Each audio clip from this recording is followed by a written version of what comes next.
नमस्कार दोस्तों, आप सभी लोगों का हमारे YouTube चैनल NCC 91 में बहुत बहुत स्वागत है। दोस्तों, आज का ये वीडियो आधारित है वेपन ट्रेनिंग के ऊपर। ये वेपन ट्रेनिंग का पार्ट 2 है। अगर अभी तक आपने पार्ट 1 नहीं देखा है तो हमारे चैनल में जाइएगा, वहाँ पर आपको पार्ट 1 मिल जाएगा। दोस्तों, यह video NCC ABC certificate exam के लिए काफ़ी महत्वपूर्ण होता है। तो चलिए शुरू करते हैं। हमारा पहला प्रश्न है, .22 डिलक्स राइफल की लंबाई तथा वजन लिखो। इसकी लंबाई 43 इंच या 110 सेंटीमीटर होती है और वजन इसका 6 पाउंड 2 आउंस होता है। ठीक है। फिर अगला प्रश्न है, .22 की मजल वेलोसिटी प्रति सेकंड होती है तो कितनी होती है? 1030 फीट प्रति सेकंड। ठीक है। फिर अगला प्रश्न है, .22 राइफल की नॉर्मल व रैपिड फायर दर क्या है? तो इसकी नॉर्मल फायर दर है 5 राउंड प्रति मिनट और रैपिड फायर दर है 10 से 15 राउंड प्रति मिनट। अगला प्रश्न है हमारा, .22 राइफल की चिंदी का आकार कितना होता है? तो कितना होता है? 4x3/4 इंच होता है। ठीक है। फिर अगला प्रश्न है, .22 राइफल का बोर लिखिए। तो कितना होता है? 0.22 इंच होता है। ठीक है। फिर हमारा जो अगला प्रश्न है, .22 राइफल का कारगर रेंज कितना है? तो दोस्तों 25 मीटर है इसका कारगर रेंज। .22 राइफल की तेल की चिंदी का आकार कितना है? 4x1/2। जो ऊपर 4x1/3 पढ़े थे वो था सूखी जो चिंदी होती है। ठीक है। फिर जो अगला हमारा प्रश्न है, राइफल को खोलने व जोड़ने का क्रम क्या है? तो दोस्तों एक शार्ट में देखो, मैंने यहाँ लिख दिया है VSSM। वी का मतलब होता है वैनेट, एस का मतलब होता है सीलिंग, एस का मतलब होता है संगीन और एम का मतलब मैगजीन। ठीक है। और जब राइफल को जोड़ते हैं तो इसी का उल्टा कर देते हैं, MVSS। ठीक है। फिर राइफल की सफाई किस क्रम में की जाती है? जब दोस्तों राइफल की सफाई किस क्रम में की जाती है? पहले बैरल की, फिर चेम्बर की, फिर बोल्ट की, फिर मैगजीन की, फिर संगीन की, फिर केस की सफाई की जाती है। ठीक है। जो हमारा अगला प्रश्न है, निशाना लगाने के सिद्धांत क्या है? दोस्तों इसकी चर्चा हम पहले वीडियो में भी कर चुके हैं, तो चलिए यहाँ भी कर लेते हैं क्योंकि ये बहुत ज़्यादा इंपॉर्टेंट है। ठीक है। ये हर साल 5 नंबर में पूछा जाता है। तो क्या है? दुरस्त शिस्त, दुरस्त पकड़ और दुरस्त ट्रिगर ऑपरेशन। फिर हमारा अगला प्रश्न है, लिम्बर अप से आप क्या समझते हैं? दोस्तों लिम्बर अप क्या होता है देख लीजिएगा, ये भी बहुत इंपॉर्टेंट है, हर साल पूछा जाता है।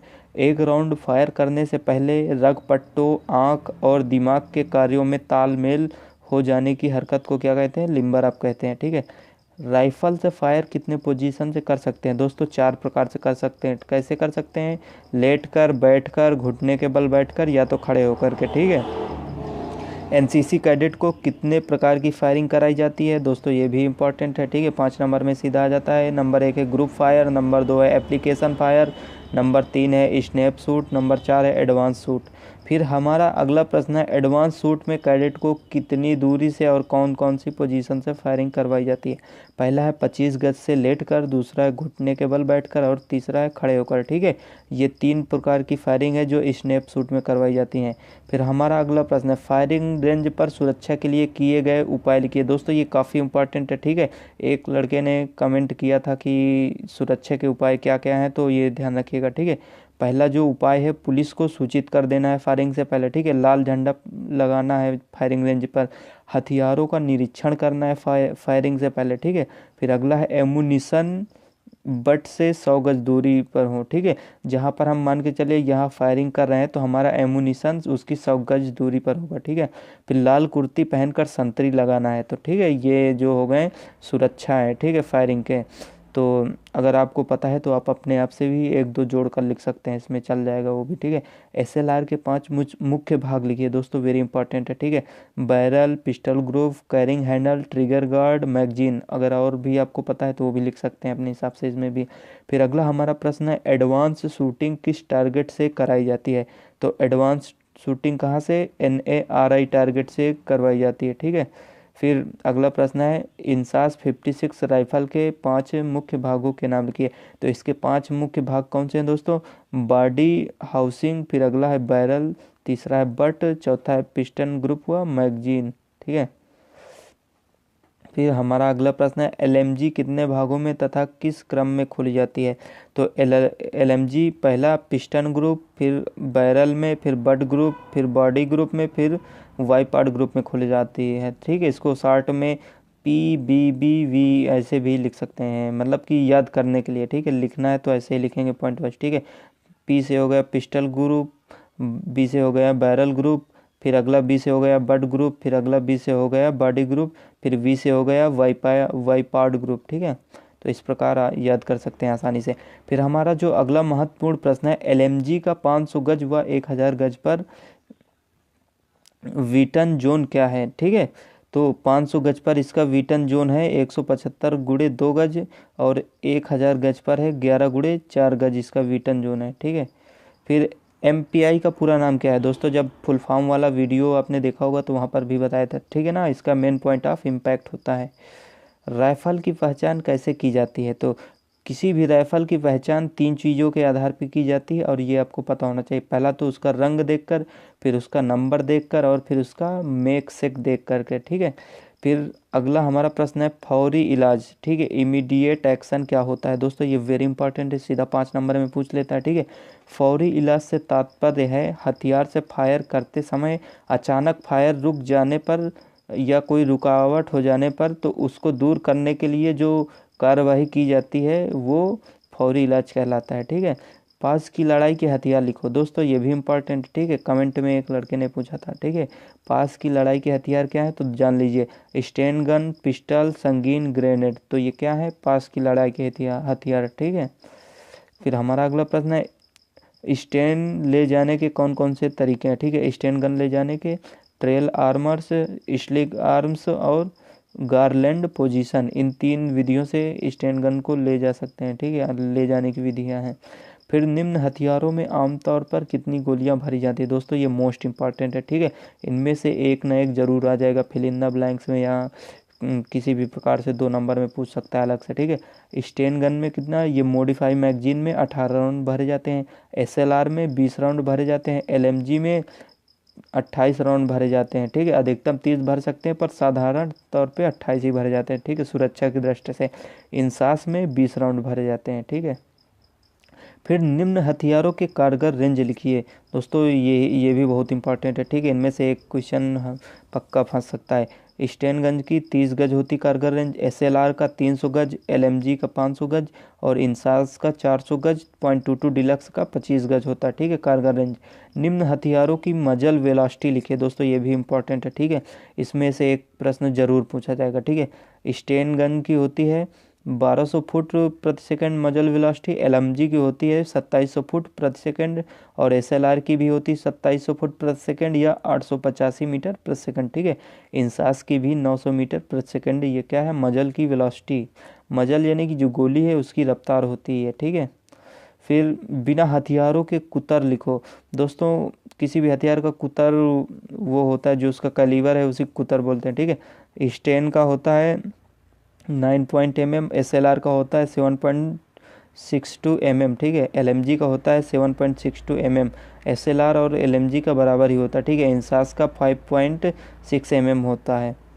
फिर जो अगला हमारा प्रश्न है, निम्न हथियारों की सफाई की तेल की चिंदी की माप लिखी है दोस्तों, इसमें से भी एक प्रश्न जरूर आएगा। ठीक है, तो स्टेन की होती है, स्टेन गन की होती है 4 गुणे 3 इंच। ठीक है, और एसएलआर की होती है 10 गुणे 5 सेंटीमीटर व 10 गुणे 3.5 सेंटीमीटर। ठीक है, एलएमजी की होती है 10 गुणे 5 सेंटीमीटर व 10 गुणे 3.5 सेंटीमीटर। ठीक है, इंसास की होती है 10 गुणे 3.75 व 10 गुणे 2.5 सेंटीमीटर। ठीक है, और स्टेन गन से किन पोजीशन से फायर कर सकते हैं दोस्तों, जो स्टेन गन होती है उससे 3 प्रकार से फायरिंग कर सकते हैं। ठीक है, बैरल क्राउच विधि के द्वारा, हिप से और कंधे से। ठीक है, इससे लेट करके फायरिंग करते नहीं बनता है, याद रखिएगा, ये पूछ सकता है। ठीक है, तो ध्यान रखना होगा। और जो अन्य हमारे हथियार है जैसे एसएलआर है, 5.6 इंसास है, उनसे 4 विधियों से, और स्टेन गन से सिर्फ 3 विधियों से होता है फायरिंग। ठीक है, एसएलआर और इंसास राइफल से किन पोजीशन से फायर कर सकते हैं, देख लीजिए दोस्तों, आगे वही प्रश्न आ गया ना फिर से।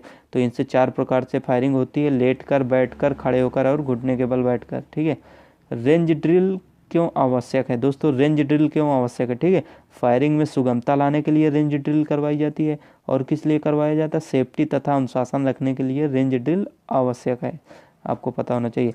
एसएलआर और इंसास राइफल के कुछ महत्वपूर्ण प्रश्न ये देख लीजिएगा दोस्तों, इनमें से 1 या 2 प्रश्न 100% आएगा ही आएगा। ठीक है, ये हर साल लगभग में पूछा जाता है। पहला प्रश्न है, एसएलआर से पोजीशन लेते समय किन बातों को ध्यान में रखा जाता है? तो कौन सा ये बातें हैं वो? पहला, फ्लैश एलिमिनेटर ज़मीन से ऊपर हो, ठीक है। फिर बदन टारगेट से तिरछा हो, पैर कदम के अनुसार खुले हों, एड़ी ज़मीन पर बैठी हुई हो, बदन के नीचे कोई चुभन वाली चीज़ ना हो, ठीक है। फिर एसएलआर और इंसास राइफल में अंतर लिखिए। दोस्तों ये मोस्ट इंपॉर्टेंट है, ठीक है। ये लगभग हर साल में पूछ लेता है, ठीक है। यही प्रश्न घुमा फिरा के आ सकता है, ठीक है, किसी भी प्रकार से। तो एसएलआर और इंसास राइफल में अंतर क्या है? कारगर रेंज। दोनों का कारगर रेंज अलग अलग है। एसएलआर का है 285 मीटर और इंसास का 400 मीटर है, ठीक है। और मजल की वेलोसिटी दोस्तों, ठीक है, जो एसएलआर है उसकी 815 मीटर प्रति सेकंड है और इंसास की 900 मीटर प्रति सेकंड है। और फिर साइट में अंतर है। एसएलआर की साइट है 200 से 600 एम, ठीक है, और इंसास की साइट है 200 से 400 एम, ठीक है। और वजन में डिफरेंट है दोनों के। एसएलआर का वजन है 5.1 kg और इंसास का वजन है 4 kg के लगभग में, ठीक है। फिर मैगजीन में अंतर है। एसएलआर का मैगजीन लोहे का होता है, जो इंसास का होता है फाइबर ग्लास का होता है। तो दोस्तों ये आप याद रखिएगा, ठीक है, ये काफ़ी इंपॉर्टेंट था। फिर देखते हैं एसएलआर से पोजीशन लेने का तरीका लिखो। दोस्तों ये बहुत इंपॉर्टेंट है, ठीक है, ये 5 नंबर में सीधा पूछ सकता है।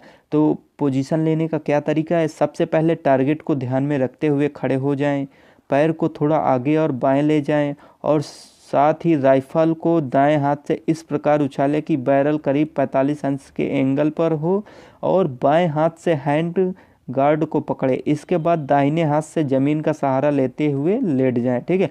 निम्न बातों का ध्यान रखें।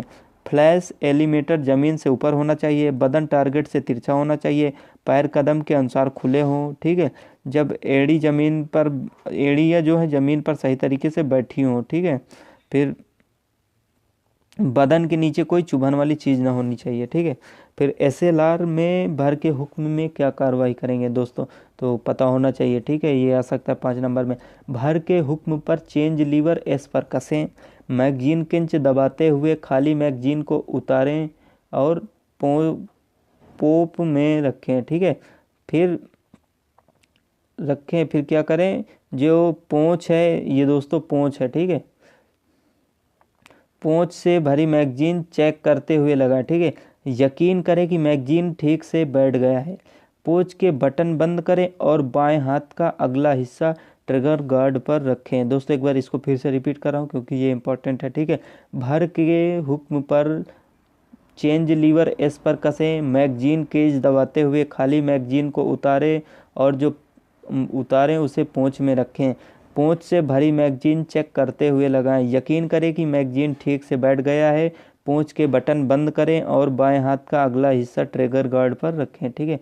फिर जो हमारा अगला प्रश्न है, एसएलआर में रेडी के हुक्म में क्या कार्रवाई करेंगे? दोस्तों ये भी इंपॉर्टेंट है, तो देख लीजिए। जब आपको रेडी बोला जाए तो आप क्या करेंगे? रेडी के हुक्म पर चेंज लीवर को आर पर करें, राइफल को कॉक करें, बट को कंधे से मिलाएं, कलम वाली उंगली ट्रिगर पर और अगले हुक्म का इंतजार करें। कलम वाली उंगली दोस्तों जिससे हम लोग लिखते हैं, ठीक है। तो देख लीजिए उंगली का क्या से कितना इम्पोर्टेंट और कितना खतरनाक भी काम होता है, ठीक है। उसी से हम लिख भी सकते हैं और उसी से किसी की जान भी ले सकते हैं, ठीक है। तो ये कलम वाली उंगली हमारी वही हो गई, ठीक है, जिससे लिखते हैं। एसएलआर में मेक सेफ के हुक्म पर क्या कार्रवाई करोगे? दोस्तों देख लीजिए।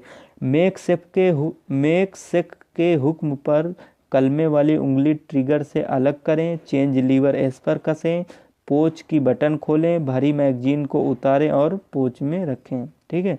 फिर एसएलआर को किस क्रम में खोलते हैं? दोस्तों ये काफ़ी इंपॉर्टेंट है, देख लीजिए। मैगजीन, वैनेट, सीलिंग, फिर गैस प्लग और पिस्टन, फिर ग्लाइड और ब्रिज ब्लॉक, फिर फायर पिन और एक्सट्रैक्टर। तो इस क्रम में खोला जाता है इसको। फिर है एसएलआर में मैगजीन भरने का तरीका लिखो। दोस्तों कैसे मैगजीन भरेंगे? मैगजीन को हाथ से इस प्रकार पकड़ो कि बड़ी साइड बाहर की तरफ हो, दूसरे हाथ में राउंड इस प्रकार पकड़ो कि राउंड का पैदा आपसे दूर वाली मैगजीन की दीवार से मिल जाए तथा दबाव देकर राउंड को मैगजीन लिप्स में फंसाते हैं।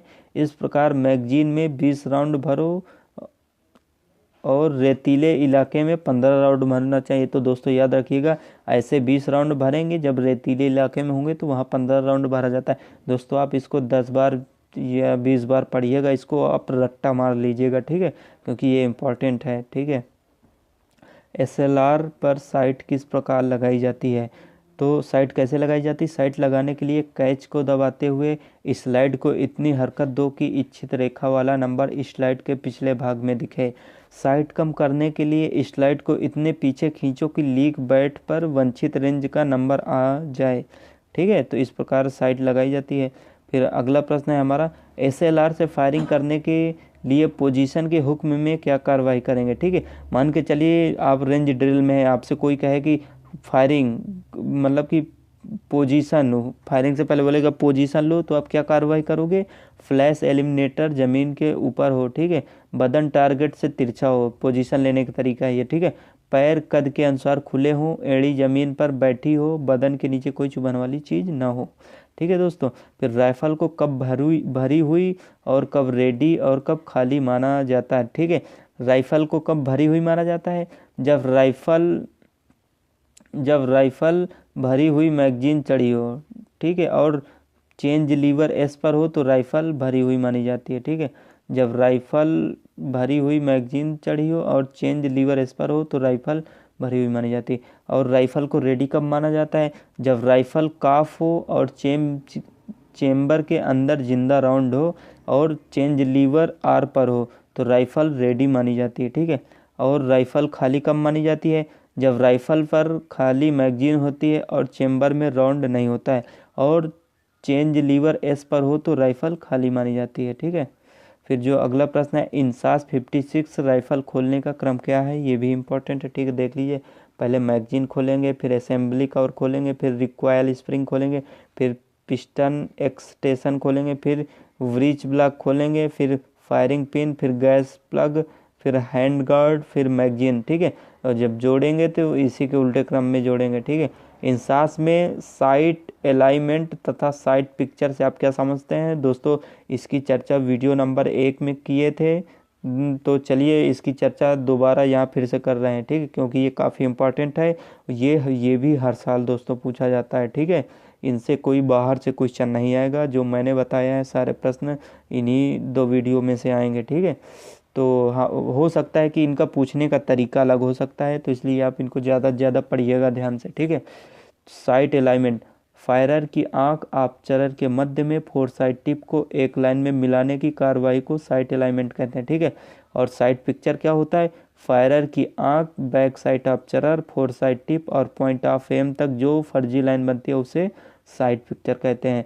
दोस्तों आज का वीडियो यहीं पर समाप्त होता है। अगर वीडियो आपको अच्छा लगा हो तो वीडियो को प्लीज़ लाइक करिए और अपने दोस्तों में अधिक से अधिक शेयर करिएगा। ठीक है, और अभी तक आपने हमारे चैनल को सब्सक्राइब न किया हो तो रेड कलर का बटन दबाइएगा, ये जो नीचे बना हुआ है, उसके बगल में ऐसे एक बेल आइकन बनकर आएगा दोस्तों, इसको दबाना भूलिएगा ही नहीं। ठीक है, और अभी तक आपने हमारे पहले की वीडियो नहीं देखे हैं तो हमारे चैनल में जाइए, प्लेलिस्ट में और भी वीडियो मिल जाएंगे, उनको देखिएगा, वो भी आपके लिए काफ़ी हेल्पफुल साबित होंगे। ठीक है, अगर आपका कोई प्रश्न है, आपको किसी टॉपिक से वीडियो चाहिए तो आप कमेंट करके बता सकते हैं।